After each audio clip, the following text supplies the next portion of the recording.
விக்ரமனின் நந்திபுரத்து நாயகி பாகம் 3 20ஆம் அத்தியாயம். ரவிதாசன் விஜயம். சிதம்பரத்தின் எல்லையை தாண்டி வாகீசன் காட்டு மன்னார் கோயிலை நோக்கி நடந்து கொண்டிருந்தான். எங்கே போகிறோம் என்பது அவனுக்கு தெரியவில்லை. எனினும் முண்டாசுக்காரன் குறிப்பிட்ட இடத்தை அடைந்து விடலாம் எனும் நம்பிக்கை அவனுக்கு இருந்தது. வெகு தூரம் நடந்து கால்கள் துவண்டு சோர்வடையும் நிலை ஏற்பட்ட பொழுது தன் பின்னால் குதிரை ஒன்று வரும் குளம்படி ஓசை கேட்கவே திரும்பி நோக்கினான். என்னையா வாகீசரே, சொல்லாமல் கொள்ளாமல் கிளம்பிவிட்டீர்களே என்று சிரித்துக்கொண்டே கேட்டான் வந்தவன். பிறகு, எங்கே உங்களுடைய நண்பர்கள்? அவர்களை தஞ்சைக்கு அனுப்பிவிட்டு நீர் மட்டும் புறப்பட்டு விட்டீரே என்று கேட்டபொழுது வாகீசனுக்கு என்ன சொல்வது என்றே தெரியவில்லை.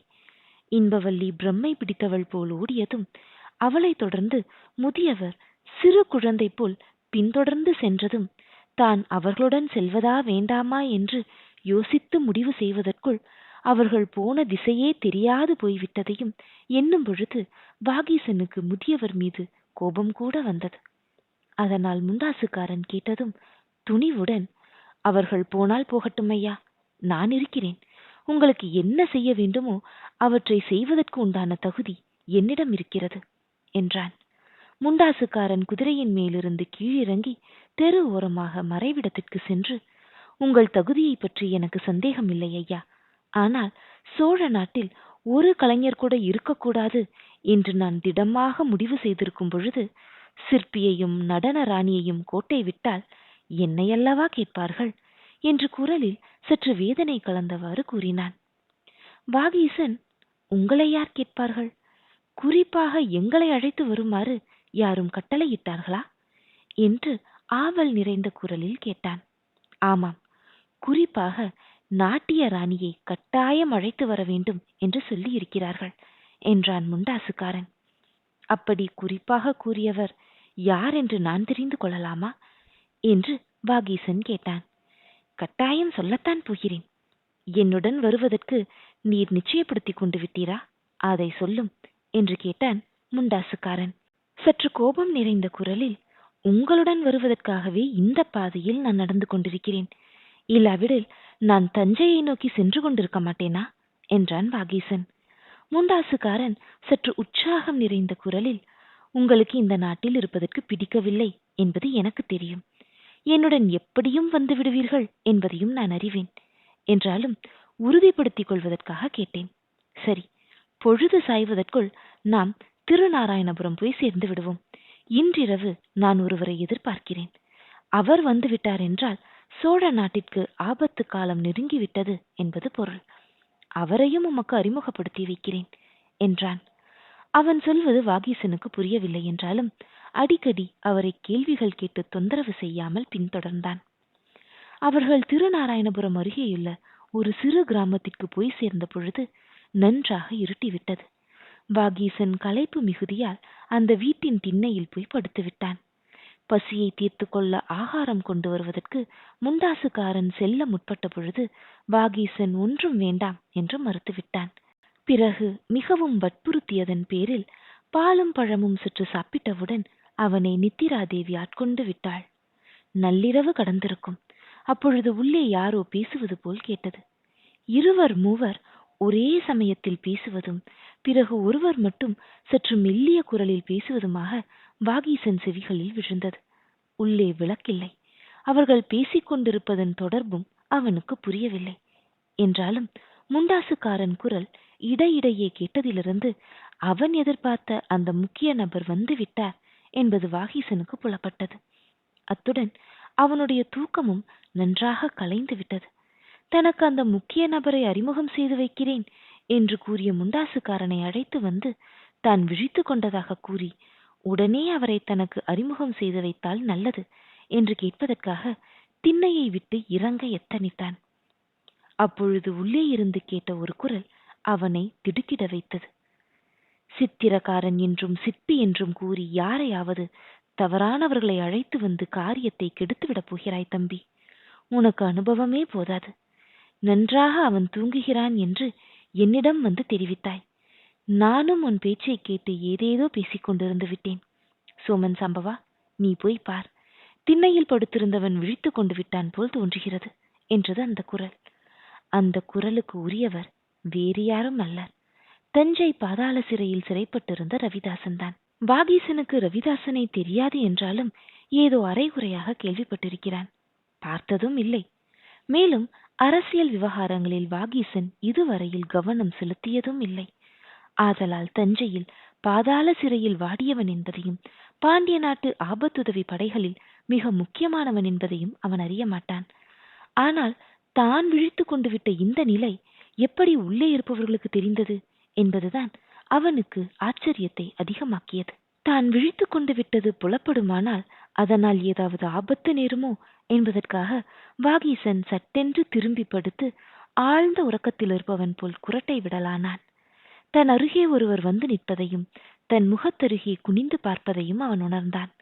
என்றாலும் அவன் விட்ட குரட்டை அவரை மறு நிமிடமே உள்ளே விரட்டியது என்பதையும் தெரிந்து கொண்டான். இப்பொழுது மீண்டும் உள்ளே இருந்து குரல் கேட்டது. நன்றாக தூங்குகிறான் போல் இருக்கிறது. குரட்டை ஒலி இந்த கூரையையே இடித்து தள்ளிவிடும் போல் இருக்கிறது என்றான் சோமன் சாம்பவன். குரட்டை விடுவதனால் தூங்குகிறான் என்று முடிவு செய்து விட்டாயா? நான் இப்பொழுது நன்றாக குரட்டை ஒலி எழுப்பி காட்டட்டுமா? யார் அந்த இளைஞன் என்று சொன்னாய் என்று கேட்டான். இப்பொழுது முண்டாசுக்காரன் மெல்லிய குரலில், சோழ நாட்டில் பெரிய கலைக்கூடம் ஒன்றை அமைப்பதற்கு இளவரசருக்கு யோசனை கூறி சிற்பி ஒருவரும் நாட்டிய ராணி ஒருத்தியும் ஓவியர் ஒருவரும் தஞ்சைக்கு புறப்பட்டு செல்ல இருந்தார்கள். அவர்கள் சிறந்த கலை மேதைகள் என்பது தனக்கு தெரியும் என்று தலைவி கூறினார்கள். சோழ நாட்டில் உள்ள கலைஞர்களையெல்லாம் அங்கிருந்து எப்படியாவது வெளியேற்றி வந்துவிடு என்றார்கள். அதனால் அவர்களை சோழ நாட்டிலிருந்து வெளியேற்றி மதுரைக்கு அழைத்து செல்ல ஏற்பாடு செய்தேன். சிற்பியும் நடன ராணியும் எனது திட்டம் தெரிந்தோ தெரியாமலோ ஓடிவிட்டார்கள். ஆனால் இந்த ஓவியர் மட்டும் சோழ நாட்டில் இருக்க விருப்பப்படாமல் என்னுடனே வந்து விடுவதாக வாக்களித்தார். வந்துவிட்டார் என்றான். சிறிது நேரம் மௌனம் நிலவியது. நாட்டியராணி என்று நீ யாரை சொல்கிறாய்? அருள்மொழிவர்மருடைய அபிமான பெண், அயல் நாட்டிலிருந்து வந்தவள், இங்கு எங்கேயோ இருக்கிறாள் என்று கேள்விப்பட்டேன். திட்டவட்டமாக எந்த காரியத்தையும் நிறைவேற்றாவிட்டாலும் கெட்டிக்காரியான குந்தவை அவளை அருள்மொழிவர்மரிடமிருந்து பிரிப்பதற்கு சூழ்ச்சி செய்து அதில் வெற்றி கண்டு விட்டாள் என்றும் கேள்விப்பட்டேன். அந்த பெண்ணைத்தானே குறிப்பிடுகிறாய் என்று கேட்டான் ரவிதாசன். முண்டாசுக்காரன் ஆமாம் என்று தலையசைத்திருக்க வேண்டும். ஆமாம் என்றுதான் சொல்லி இருக்க வேண்டும். அவன் என்ன சொன்னான் என்பது வெளியே வாகீசன் செவிகளில் விழவில்லை. அப்பொழுது யாரோ அலட்சியமாக சிரிக்கும் மொழி கேட்டது. அதைத் தொடர்ந்து, பைத்தியக்காரா, உங்கள் தலைவிக்கு பைத்தியம்தான் பிடித்திருக்க வேண்டும். இன்னும் இழந்த பாண்டிய நாட்டின் ஒரு கையகல நிலத்தை கூட மீட்கவில்லை.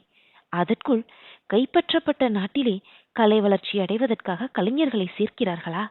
அவ்வளவுதான். எல்லா திட்டங்களும் குட்டி சுவராக வேண்டியதுதான். சிற்பியும் நாட்டிய ராணியும் உன் திட்டத்தை அறிந்து தப்பிவிட்டார்கள் என்று வேறு பெருமையாக கூறுகிறாய். அவர்கள் தப்பியதும் ஒன்றுதான். இதோ இந்த திண்ணையில் தூங்கி நம்முடன் வரப்போவதாக சொல்கிறாயே, அவனும் ஒன்றுதான். கலைஞர்களும் வேண்டாம், கற்பாறைகளும் வேண்டாம். முதலிலே திண்ணையில் தூங்குபவனுடைய கால்களையும் கைகளையும் கட்டி வீரநாராயண ஏரியில் கொண்டு போட்டுவிட்டு வா. நாம் பொழுது விடுவதற்குள் இங்கிருந்து புறப்பட்டு வெகு தூரம் சென்று விட வேண்டும் என்று முடிவு செய்திருக்கிறேன்.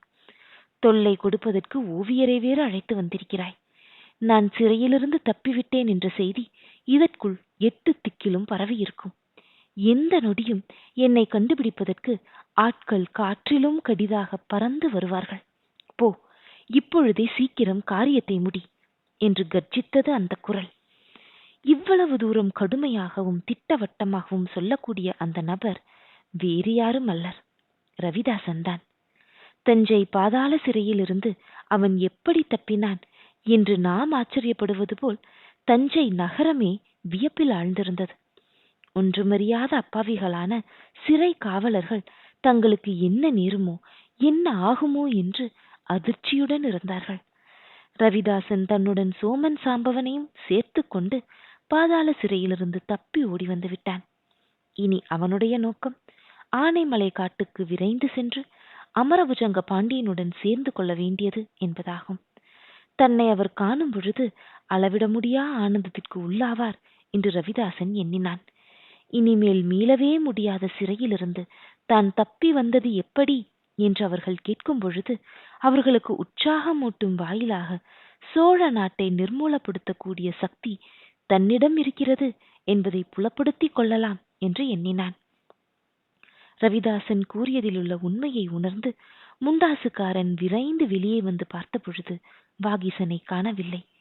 தன் கால்களையும் கைகளையும் கட்டி ஏரியிலே போட்டுவிடப் போகிறார்கள் என்பதை கேட்டுக்கொண்டிருந்த வாகீசன் உடனே அங்கிருந்து தப்பிவிட வேண்டும் என உணர்ந்து மெல்ல அங்கிருந்து நழுவினான்.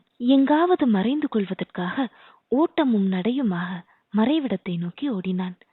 தொலைவிலே அவன் சென்று கொண்டிருப்பது பின்னிலவு வெளிச்சத்தில் நன்றாக தெரிந்ததால் முண்டாசுக்காரன் அவனை துரத்தி கொண்டு சென்றான். கடைசியாக அவனை பிடித்தும் விட்டான்.